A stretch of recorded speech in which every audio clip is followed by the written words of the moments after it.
Facing challenges conceiving? Experience compassionate care from leading fertility experts at Pinnacle Fertility, Ohio. Your dedicated navigator is a call or text away for concierge support throughout your journey. Start your path to parenthood at rgiohio.com. My name is Simi, and I have 3 children, ages 11, 5, and 4. And, my journey started when I was about 36, because that's, when I found the person I wanted to be with. And by the time I was 37, we figured we wanted to have kids. And actually, the first one was pretty simple. My wife and I decided that we wanted to have children, and we found a donor that looked like her, had the same ethnic background as her, had the same interests as her. It was really felt perfect. And we went through an IUI procedure, went through it once, and then 3 weeks later, tested positive, and I was pregnant, and had the baby, and it was miraculous, and it changed our lives. And then probably when he was about 2, we decided we wanted to do it again. And by that time, I was like 39, and went through the same process, expecting the same kind of results. I don't know why. I should know better. And it was just, we didn't get pregnant. And then we do it the next month, and it didn't work. And we tried for that for probably about 6 months, used some Clomid, didn't work. Got referred to an infertility specialist. The drugs got more intense, the regimens got more intense, and the stress levels about it got more intense, right? So it went from like hopeful to just this weird heartbreak every month when it didn't work. Then, we kept on that for probably maybe about another year or 2. Tried everything. I mean, just like, we used to joke that we were just like, we could have bought like multiple cars and multiple homes with the amount of money we were spending, but it was worth it. I mean, you look at your baby, and you're like, I want him to have a brother or sister. I grew up in a big family. I wanted that. And it just, you couldn't make it happen. And in my life, I don't know. It was always a thing that if you wanted something and you worked harder, you could just make it happen. And this wasn't like that. And so that was wildly frustrating. And it was just really sad every month. And we didn't tell many people we were going through it. And so it's isolating a little bit too, because you're kind of going through all of these things. The hormones are hitting you. You have a job where you can't really allow that to show, not ever. And the stress builds, and it's just hard all around. So we went through a few years of that, and ultimately decided to work with a center in Colorado. So we flew out and had an evaluation there, and for good or bad, they were great. They were great to deal with, but at the end, they were just like, you are not going to be able to use your eggs to have this next baby. And I know logically, of course. I mean, by that time, I'm like, 42? Yeah. But it hits you in a weird way, because it feels like you've failed. I felt. And it's uncomfortable. So we went through the process of finding an egg donor. And I kind of went through the same process that she did for the sperm donor. I was like, okay, well, this will be my representation in the baby. And how do I define myself? What characteristics do I think I want to pass on to my child? And so it was like a really interesting, like, psychological exercise to go through. Because, at the beginning you think, I'm this, I'm like 5'6", I'm Indian, I'm whatever, what all the things that you kind of think define you.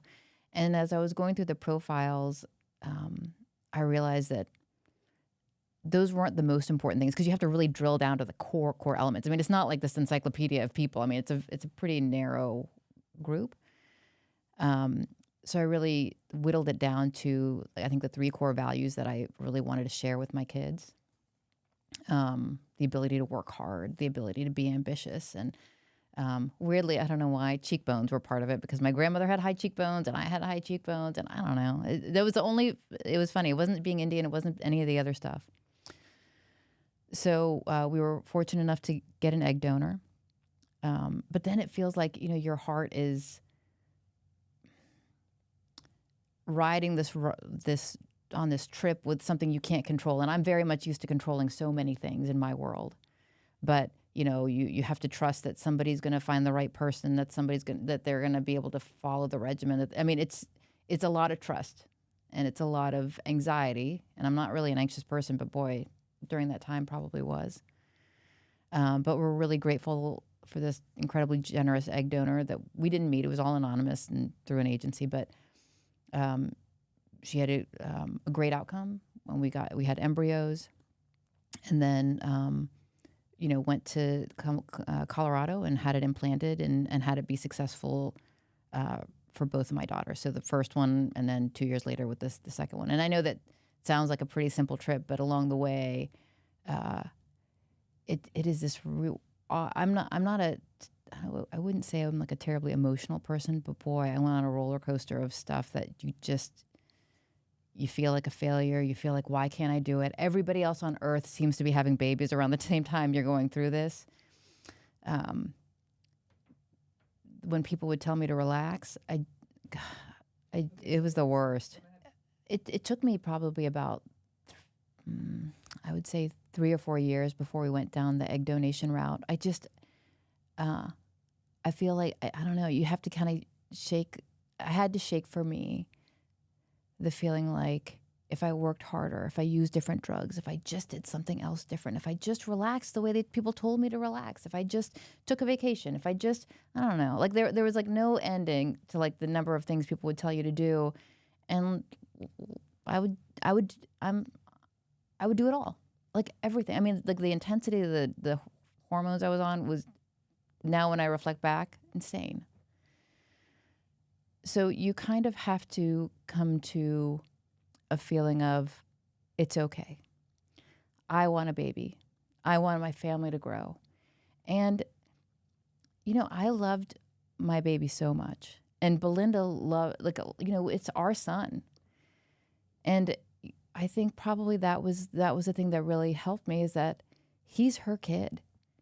Through and through. He acts like her. He looks like her. He talks like her. And it is such a joy. And I don't see any difference there. And I'm like, well, if she has that with him, then of course our baby is going to be similarly attached to us. And they are. I mean, they are incredible. I mean, they're feisty and funny, and we couldn't adore them more. And I reflect back a lot, and I'm like, if I could have my journey be different, if I could will it differently, I wouldn't, because I don't want any other kids. These are my kids, and that's it.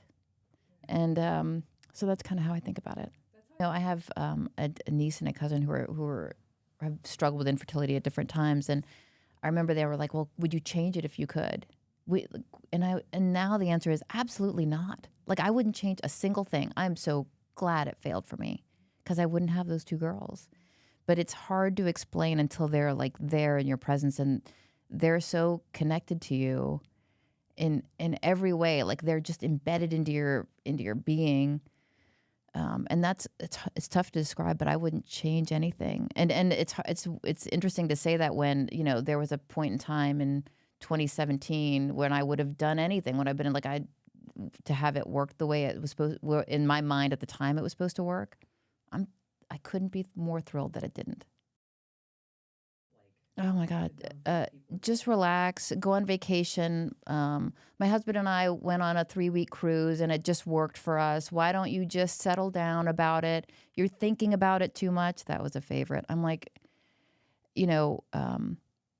I'm an ICU doctor. Do you know how much intense stuff I see? And I'm not a stressed person. Like, I handle stress great, but this is different. It hits your body and mind differently, and it kind of preys on just those little insecurities. Like, why can't you have it? Everybody can have it. Everybody in the world's having babies, but not you. And that at the time was really, really tough for me. But I don't know. There's something about And you know in your mind, at least for me, when my family was complete.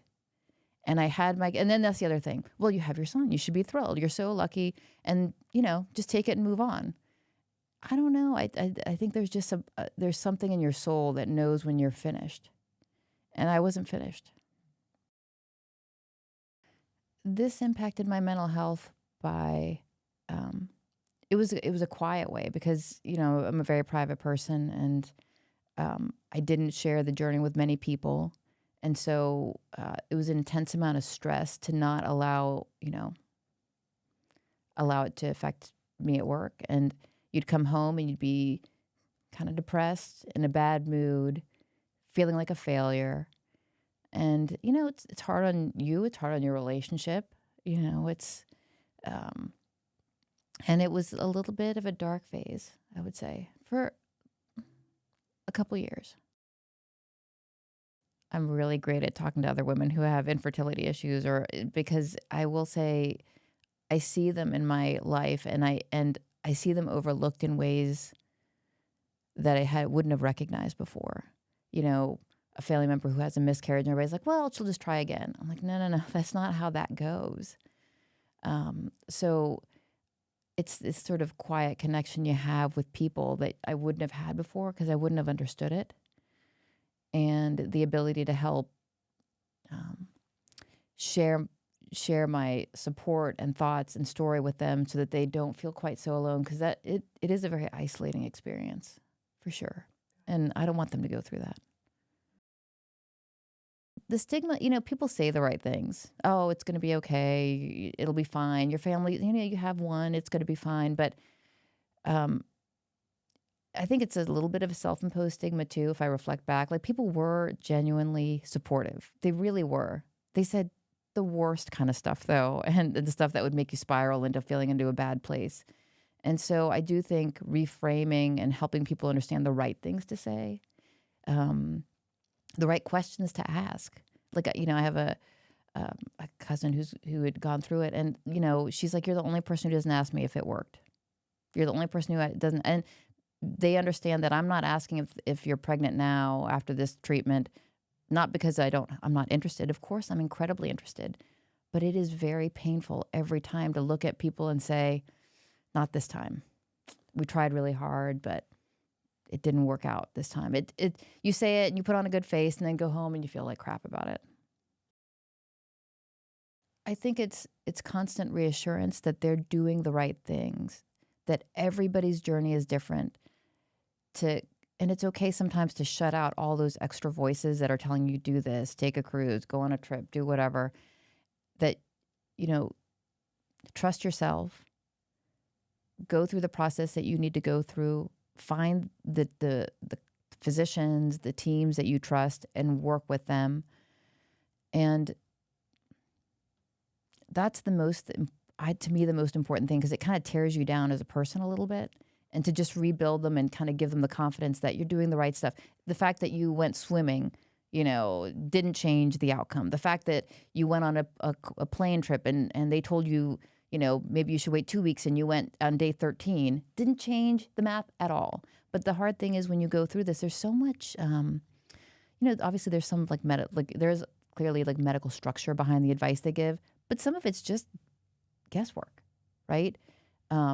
You should do this. You shouldn't do that. You should go on a trip. You shouldn't go on a trip. You should drive. You shouldn't drive. You should lay down for 12 hours after the IUI. You shouldn't. I mean, I think it's just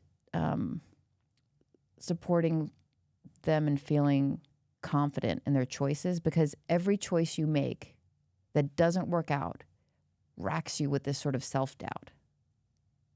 Racks you with, boy, what if I had done that? My mom told me to do this, and my aunt told me to do this, and the lady at the grocery store said this worked for her. You kind of have to shut people out a little bit and just listen to yourself and not punish yourself when things don't work out, because it's out of your hands. And that's a really hard thing for people who are really used to controlling the environment around them, right? Like, I'm pretty good at bringing the weather, changing the mood. I adjust a lot of stuff at work, and I'm pretty good at that. And so to recognize and accept that this actually has nothing to do with the decisions I make. It sounds easy, but it is really, really tough when you're used to being able to command a room. Yeah. And it's hard because you go to people who are well-meaning, your doctor, or your friends, whatever, and they're like, well, I did this and you did this. And boy, did you take that trip? I thought you weren't supposed to. I mean, like, you can, it just spirals. And then the anxiety starts. Then they're like, well, don't be anxious. Well, how can I not be anxious? There's no right. Like, if I walked 2 steps, you told me I should have walked 4. If you told me I should walk and exercise, great. If you tell me I shouldn't walk and exercise, okay, well, there's, my best advice to people is to stop listening to everybody and just follow what you feel works for you.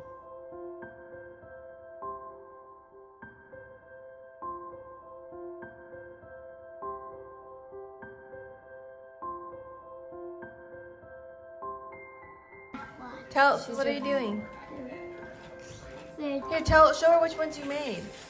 I did this. I did this one. And you did